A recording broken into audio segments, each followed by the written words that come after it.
Welcome, welcome, welcome. Welcome to It's Getting Better All the Time, Mental Health Outreach with your host, Sister A. Legree, providing information and support while encouraging hope and faith. I hope everyone is having a great day. I am just getting some things set up here. As I said, I'm Arnetta Legree. From It's Getting Better All the Time Mental Health Outreach, providing information and support while encouraging hope and faith. You can log on to our website at igbatt.com or igbattmho.org. You can find out more about us. You can get some questions answered, hopefully, and just find out a little more about us. So again, it's been getting better all the time, providing information and support while encouraging hope and faith, specifically to individuals who are living with the symptoms of a chronic or persistent mental illness, severe and persistent mental illness, or negative life situation. And today what I wanted to talk about, the topic is okay to walk away. One of the things that triggered this conversation is that in the news, maybe about a few weeks ago, we had one of the famous boxers, I think it was Bronner, who opted not to participate in the fight, citing his mental health. Now, I'm going to go based on just on what he said, okay? That he cited his mental health is why he needs to step away. Over the last 365 days, we've had other people doing things like that. Other people who are in different professions. We've had some pastors. We've had some other famous athletes. Just other people decided enough is enough. I have to manage my mental health. And to them, I say great. I think that's great that you get to the point where you realize that you have to put yourself first, and you realize that you're not, that this is not good for you. Something you first started doing was great when you started out doing it, but it's no longer the case. Now, I wanted to share a term. It's called the stress vulnerability model.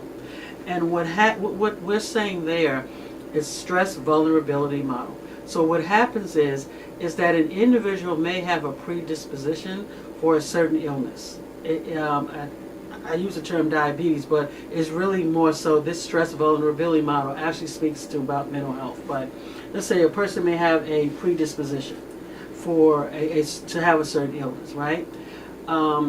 Based on biology, this is where they are, right?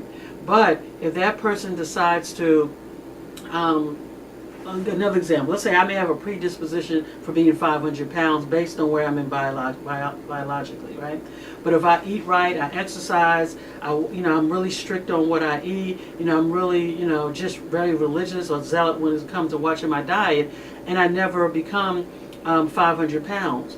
What happened? Well, what happened is that the biological, even though biologically I may have had this predisposition, there were some other environmental and social factors that played a part in that. So when you talk about mental illness and the stress vulnerability model, we may have some individuals who have a vulnerability to depression, a vulnerability to certain illnesses, right? And they may never get it. They may be perfectly fine the rest of their lives.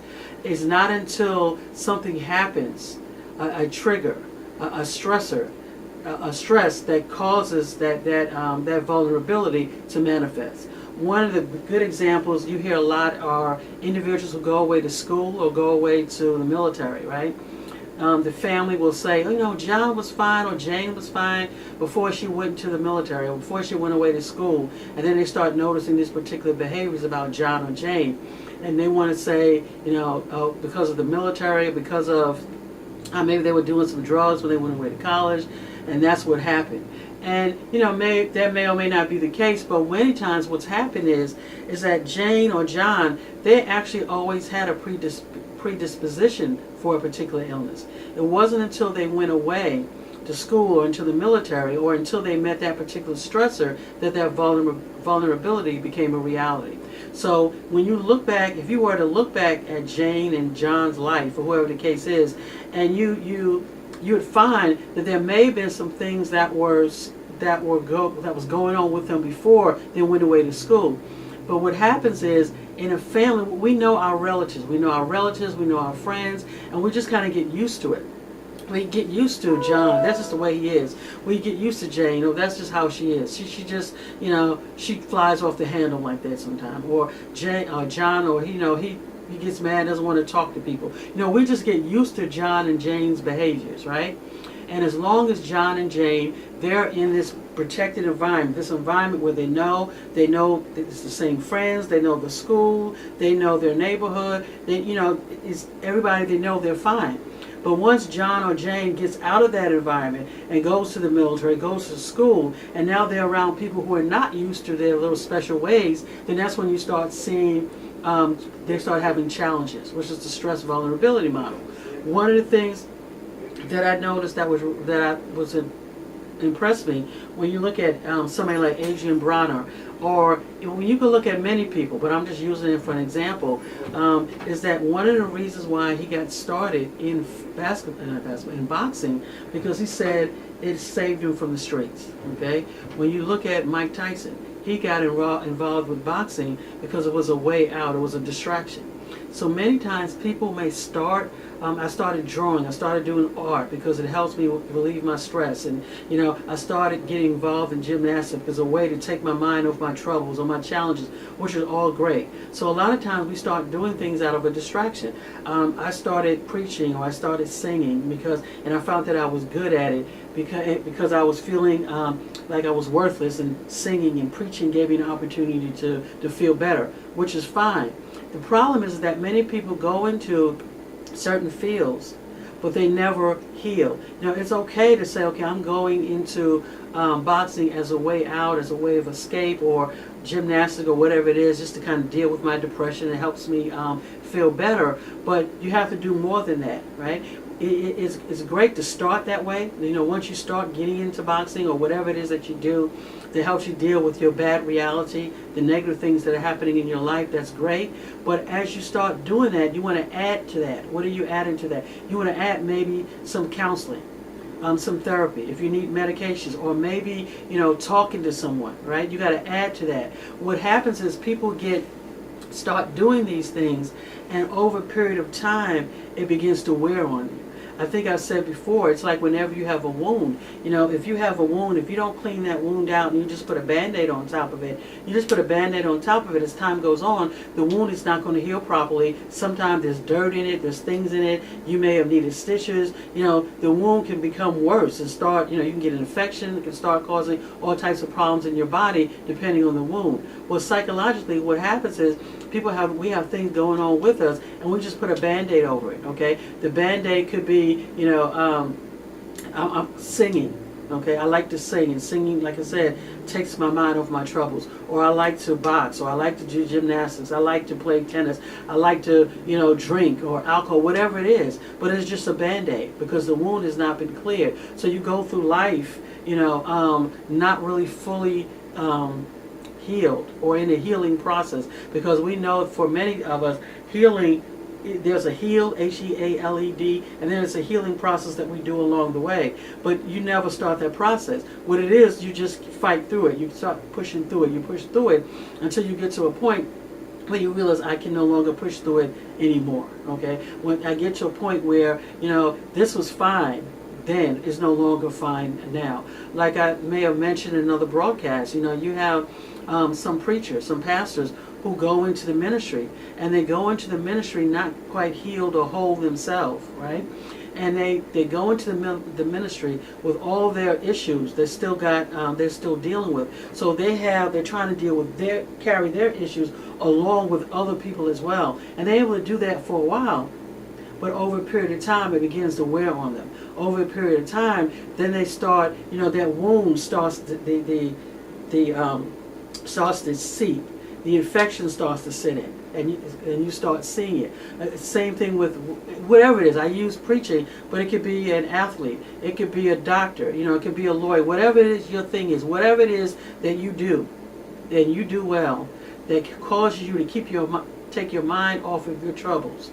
It could be doing hair, it could be sewing, it could be babysitting, whatever it is. It doesn't really matter what it is. It's that thing that you do or you started doing because it helps you to take your mind off your problems. It's a distraction from the negative things in your life. That's the thing I'm talking about. And that's one, I think that's great. But what happens is you need more than that as time goes on. Because as time goes on, it's not going to be enough, right? If the only reason why I started doing this is as a distraction, it's not going to be enough. It's not going to be enough, because as time goes on, I'm going to my wound is going to start leaking. I'm going to start having infection, so to speak. So what do you mean leaking? I'm going to start being irritable. I'm going to start engaging in other behaviors, because now the Band-Aid is no longer working. Now what I started drinking alcohol to kind of deal with what happened, a Band-Aid. I started preaching. That helps me as an escape. I started boxing as an escape. I started sports as an escape. I started doing hair, whatever it is, okay? I started singing as an escape from all my trouble. So I started that, but as time goes on, that is not enough. So now, in addition to drinking alcohol, now I'm doing crack, okay? In addition to doing gymnastics as a way to deal with my pressures, now I'm overeating or I'm undereating. Now I find myself not sleeping well or sleeping too much, or I find myself becoming very angry or very irritable, blowing up at the least little things. So over a period of time, it starts to wear on you. When you're talking about, for instance, preachers or pastors or people who deal with the public, over a period of time, you start getting irritable, you start feeling depressed, you start feeling like the weight of the world's on your shoulders, you start feeling like I can't do this anymore, you start to rebel, you start to turn on the people. The very people who you were sent to help, that you like helping, they become an irritant to you. Right? What's going on? Because it's not just stress that you're under. You're looking at it's something a little more here. It's not just that a case of stress or I'm just feeling burnt out.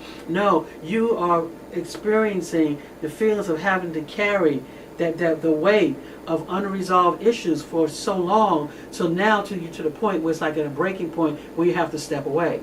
Which I think, again, I think it's fine. If you need to step away, step away. It's a pride. Pride will get you into a situation, will put us in a situation where we don't want to step away because we're afraid of what other people will think about me. Okay? Pride, I'm a chief of surgery, right? At this prestigious hospital.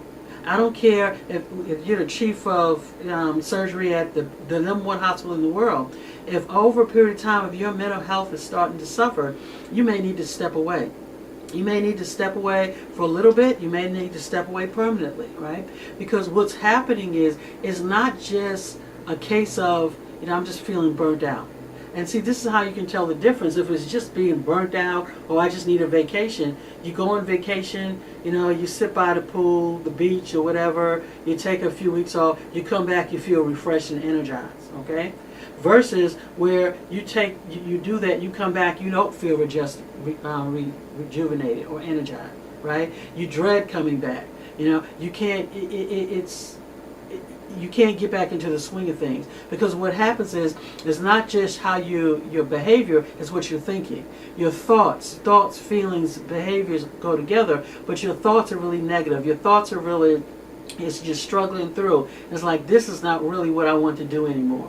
You started out fine, okay? But as the pressure starts to mount, you're fine as long as nobody asks you to do too much stuff. Like, you come to work, okay, there are things you can do on autopilot, right? There's certain parts of our jobs where we can just do because we've done it so much, it's on autopilot. But as soon as something out of the way happens, or something that's going to require more of your energy, then that's when you start getting irritable. That's when you start becoming sarcastic, some people. That's when you start feeling it, okay? What happened? I mean, what's going on? Why are you so irritable? Why are you feeling a certain way? You feel so much pressure, right? It takes so much out of you to do this one task, right?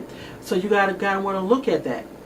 Sometimes it could mean, like I said, stepping away temporarily. Sometimes it may mean stepping away permanently, or really evaluating what's really kind of going on with you. So again, when I say it's okay to walk away, for some of you, if you know that you've been struggling with untreated or poorly treated mental health symptoms for years, okay, and you've been pushing through, you've just been pushing through, and it's getting harder and harder to do that, you may need to come up with a plan.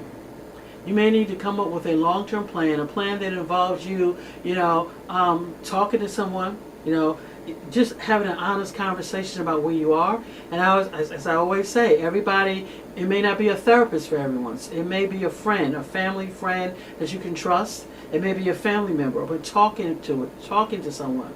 Because what happens is when we're just thinking about things in our mind, we don't have anybody to challenge us. We don't have anybody to confer with, because I'm talking to me.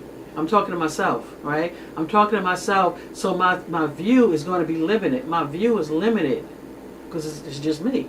But when you get around people other people who are going to listen and who are going to challenge you and going to ask you questions, that puts you in a position where maybe you can see things differently, or maybe you can, they may come up with something you never thought of before, right?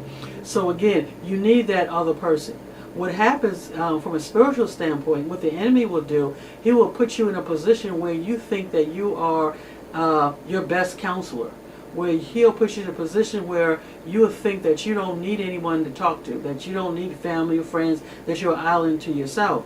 And what happens is once you become an island unto yourself, and you don't have anyone to bounce your thoughts, feelings, and behaviors off of, you think you're right. You think what you're feeling is right. You think the way you're behaving is right. You just think you're right. And you're not. And you could be dead wrong.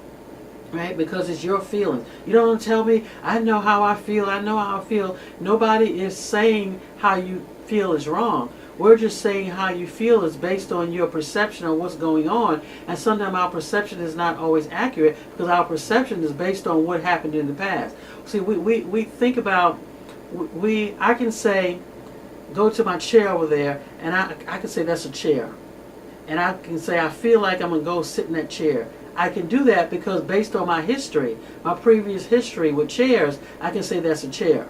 Right? I don't know that when I may sit down, it could be something else. So our experiences are what dictates our thoughts, feelings, and behaviors. And if we don't ever have any new experiences, or we don't ever push ourselves, or we don't ever challenge ourselves, then we're stuck with the old experiences that we have. Those old experiences, we take them with us. Our experience with this person. Well, she said this, so he must be a racist, he must be a sexist, or she must be this, or must be that, and we're saying that based on off of our experience, right? So based on my experience is what I'm drawing my conclusion, and I'm basing my feelings on, and that may or may not necessarily be accurate, okay? But anyway, again, it's okay to walk away. Number one, as I said, if you're a person you've been dealing with, it's been hard for you for a long time. But some of you, COVID didn't just bring new anxiety for you. It didn't just trigger depression. You've been anxious, you've been depressed, you've been struggling mentally all of your life. Some of you have been trying to push through for a long time. And you've been doing well. But over a period of time, you find yourself it's getting harder and harder. You need to talk to someone, okay? Bounce things off of what's going on. And if you need to step away from things that are stressful for you, then step away. You might need to step away for a season until you get yourself together. A season could be a week, it could be 2 weeks, it could be a month, it could be a year. To clarify, to really think about what's going on with you, you may need to step away, and then sometimes you may need to step away permanently. Many of the preachers or pastors or people in general who have stepped away, they usually have had other things going on with them in their past, right? They didn't just wake up one morning and say, I'm depressed. Or I'll wake up one morning and say, I'm dealing with this anxiety. They've been dealing with this for a long period of time. Going back to the stress vulnerability model, okay? They've been dealing with this for a long time. And then there are other people who pre-functioning, you've been okay. Your anxiety, your depression is pretty much new for you, right? But you have good skill sets. You've been, you're able to bounce back a little quicker. And again, some people are able to bounce back quicker from things than other people. You and I, we can both be in the same situation. We can both experience the same traumatic event. You may bounce back quicker. I may not. Okay. You may need to see a therapist, or I may need to see a therapist. You may not. right? So again, it's not the situation that we go through or the things that we've gone through. It's us. It's how we're able to process it. So, and there's no right or wrong. Just that everybody's different. God made everybody us a little different, based on our previous experiences, based on how we were raised, based on our environment. Some people are different. There are some people who grew up, with sexual abuse. They grew up just a very poverty level. Everybody in that neighborhood is either in jail, dead, prostitute, or not doing well. And then you have that one person, okay, who grew up in the same environment, the same family, and they're now a lawyer or they're now a doctor. So it's not just the environment, okay? While the environment can have a role, it's not just the environment. There are other things, especially when you talk about the stress vulnerability model. A person can have be biologically disposed. They can be genetically disposed. And based on the environment, based on other psychological factors, which is how they think, the environment factors, they can go right or they can go left. So just because you grew up in one particular environment or because this particular situation happened to you doesn't mean that you're destined for bad things to always happen to you in life. That's not the case. There are a lot of people who grew up, as I said before, in abject poverty and they're doing well. We have at least one I know of that's on the Supreme Court. So it's more to it than that. It's not just environment. It's a combination of things. But anyway, what I really wanted to come to say is that if you're feeling that you need to step away, don't let pride get in the way. And that's what happened. Pride will cause you to keep doing things that you know you're not able to do anymore, that you just don't feel like doing it anymore. Pride, you know you need to walk away. You know you need to walk away from that church, from that particular job. But pride, you're concerned about what other people will say. You may need to develop a plan. You need to start saving up some money. You may need to, because you'll be surprised once you come up with a plan, how that helps, right? Once you, number one, admit, okay, this is not for me anymore. I've been doing this for the last 15, 20 years, but this is not for me anymore, okay? I need to come up with a 30, 60-day plan, okay? And once you start admit it and come up with a plan, how much freer you will begin to feel. Okay, so now you can start saving up money. Now you begin to, look at what your options are. Because, so again, you're still doing the same job that you hate or the same environment. You're still pastoring. But now in your mind, you got a plan. You know, okay, 30 days, 60 days, this is where I'm going to be. So that when you make the announcement, it's not as devastating. When there are some people who just do it abruptly. Okay, if you're able to do it abruptly, do it abruptly. But for many people, it's best, you need to come up with a plan. Many people can't just go into the job and say, you know what, I quit this job. I'm out of here. Especially if you're the only one that's working. You have children that are in school. You got car payments. You got this, that, and whatever. You may not be able to do that. You may need to come up with a 30 or 60-day plan. But I'm telling you, once you come up with face the reality of where you are, that, hey, mentally this is not where I need to be, this is not what I need to be doing, and you come up with a plan, you'll be surprised how much more exciting or how much more less weight you start feeling, because now you have a way out, you have a plan.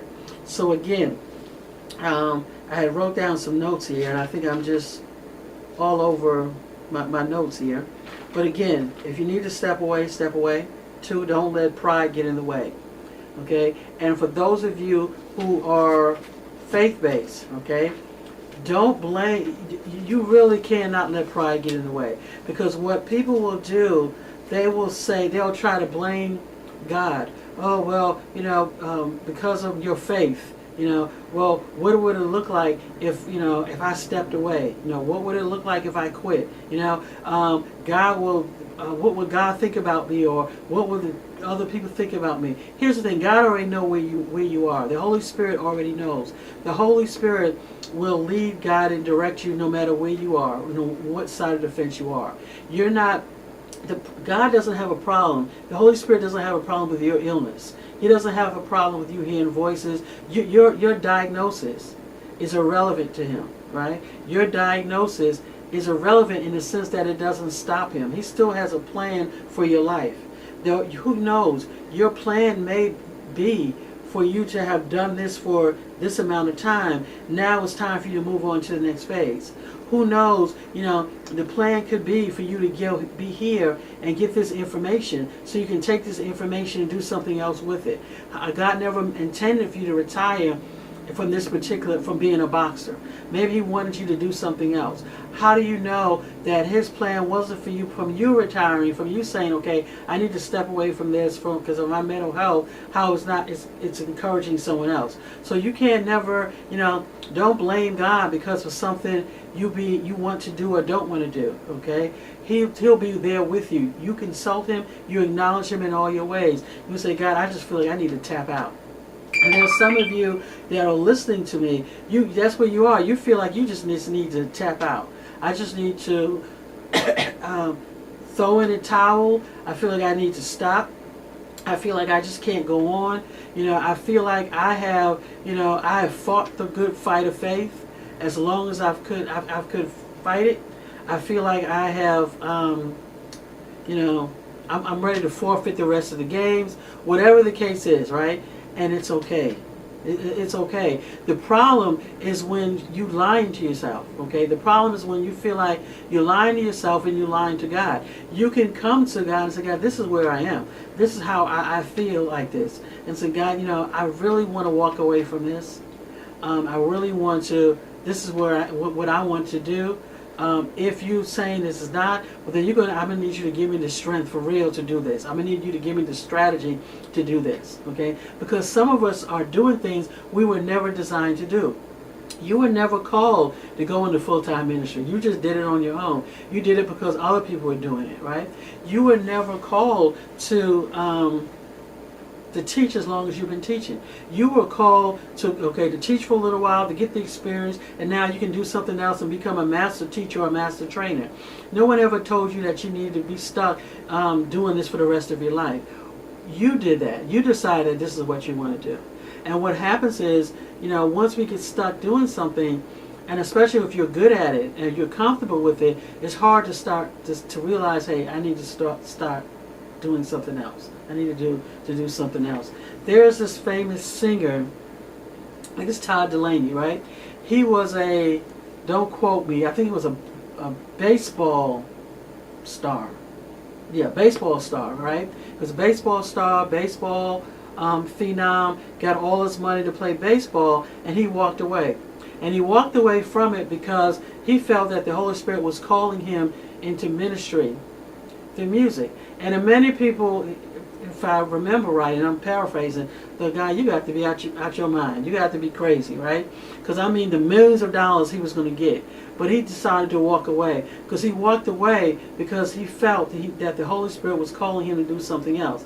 How many of us would have done that? How many of us would have said, I'm not going to do that? Many of us would have been like, you know what, let me just play for a little bit. At least let me get some of this check, some of this money. At least let me bank it, and then I'll come over. But no, he didn't do that.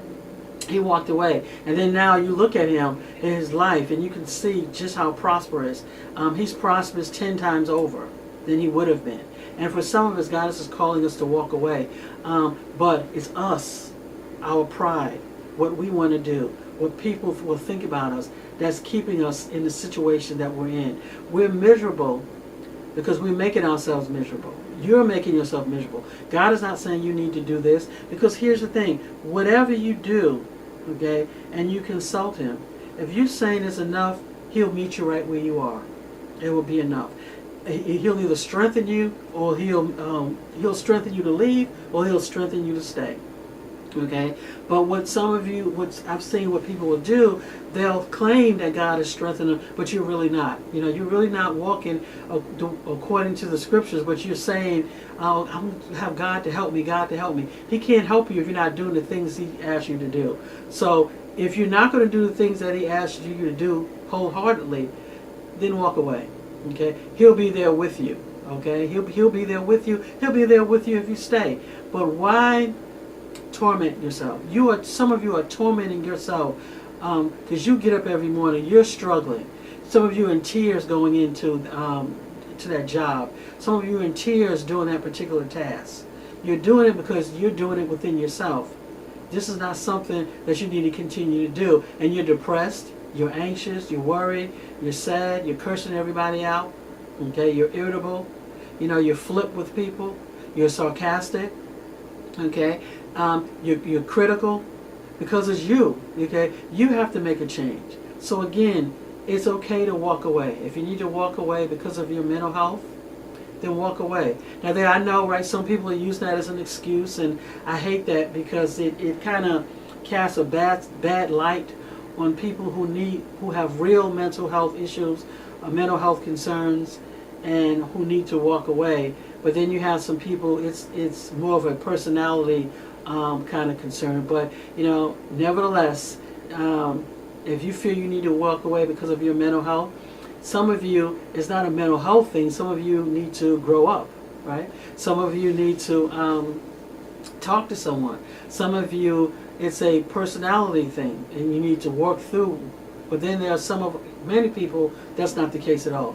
It's not a personality thing. It's not a grow up thing. It's not a thing where attention. It's not any of that.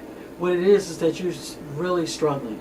And for those of you, it's okay to walk away. And even if you're not, if you want to walk away, walk away. The problem is if you walk away and prematurely, and it's not the right thing to do, you're going to always be walking away from something. So that's that group. But the group I'm talking to are the people, who I'm talking to, the people who are struggling, the people you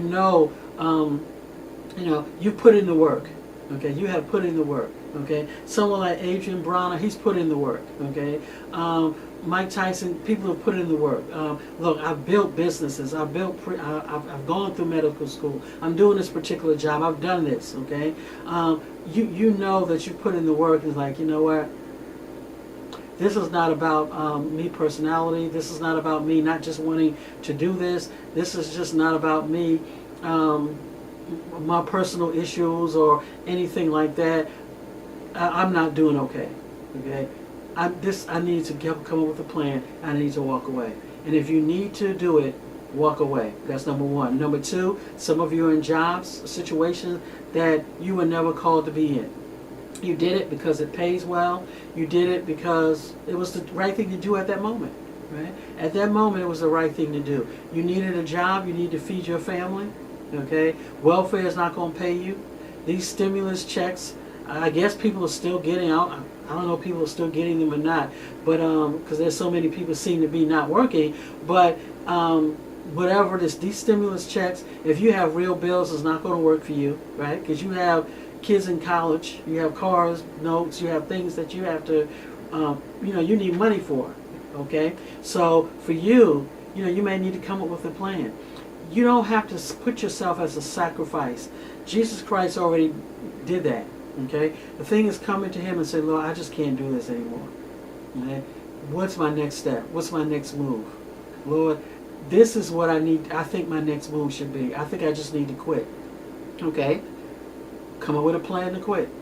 Okay, come up with a plan. Okay, how are you going to do this? What you need to do this? What do you want to do? There are some of you have been in the wrong job for so long, the wrong field.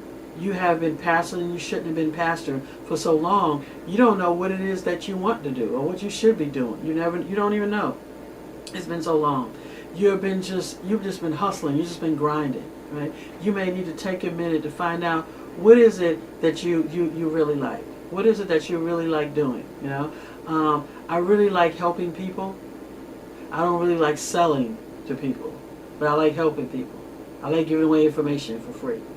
Okay. Well, okay. That's a good thing. All right, let's talk about that. So, you have to ask yourself, okay, I like teaching. I don't like grading papers. Okay. I like the students, but I don't like dealing with administration. I don't like the bureaucracy. Okay. Or I really love the bureaucracy. I really love the administration. I really like systems. I like putting processes in place. I don't like dealing one-on-one with students. Whatever it is that you like, and everybody is different, but you have to ask yourself that question, because for some of us, we have been doing the wrong thing for so long. It's the right thing. It's the right thing to do, because you needed to do it, but it's really not something that really ever suited your personality. It was something you forced yourself to do. You know, you forced yourself to do this. You know, yeah, I'm a public speaker, but I do it well, right? But I'm not talking about me. I'm talking about some of you. I do it well, but I really don't like doing it. I really don't like this. I really prefer one-on-one. But one-on-one is not paying me. Public speaking is. I'm getting 6 figures to do public speaking, and I got a husband, a wife, 5 kids. I got car notes that I got to pay. I might need to stick with this 6-figure job for a while until I can get to a point where I can kind of begin to do what it is that I was actually called to do. So it's about, what did God call you to do? Right? Some of us don't know with the Holy Spirit, when God formed you, when He created you while you were still in your mother's womb, He created you with a purpose. Some of us don't know what that purpose is. We don't know because we got off track. Things have happened in our life, right? Abuse, all types of trauma that have just happened in our life that have presented a false picture of what we should be doing, right? Of what we're supposed to be, of who we were called to be. And we don't even know what we were really supposed to be doing. You know, it's like when we were born, the path was this way, and things have just come that got us off track. And we've been off track for 15, 20 years. You're in medical school, you know, about to graduate medical school, and you realize, you know, I hated every day of the last 4 years. And you going into your internship and your residency, and you're just like, oh my God, I do not like this, okay? But you're stuck now. You got all these bills that you got to pay. So you got to do residency until you can pay off these bills, right? And you don't like, you know, you like being a lawyer, you know, but what did God call you to do? Did God call you to be a lawyer, to work in a public sector, or to private practice? What did God call you to do, right? So again, we don't know because some of us just do the wrong thing. And sometimes how we feel, going back to that feeling, will cause us to be off track. Okay? How we think will cause us to be off track. That's why you need to have someone to kind of help you bounce things off. That's why you need to read, explore other ideas, listen to other people. Okay, it doesn't matter whether you like them or not. Listen to other people, okay, and just kind of glean that information to kind of help broaden your ideas and broaden your spectrum, your view of different things. Okay, so again, it's okay to walk away. I know I've said a lot here because I started to talk about stress vulnerability model, which I did, but just how many people are in particular jobs. They've always had a vulnerability to have mental health concerns, right? They always have. It's just now that they're in a particular job, in a particular role, a particular place in their life, where the stressors, the psychological and environmental stressors have caught up with them, and now you begin to see the symptoms more of their mental illness begin to manifest, right? And then there's some of us who are, as a result of what just the stresses in life, what has just happened. You may not necessarily have been a predisposition, but as a result of what has happened to you in life, now you're starting to, your mental health is starting to become an issue. So again, remember, mental health issues are mental health. We're talking about brain issues. Okay, you look at there's psychological issues, but when we're talking about here, we're talking about biological issues. We're talking about mental health issues. We're talking about the brain impacts thoughts, feelings, behaviors. This is what we're talking about here. So again, log on to our website at igbatt.com. You can find out more information about us. You can go onto our website and you can get information about different diagnoses and about different things. So again, God bless you. Remember, it's okay to walk away if you need.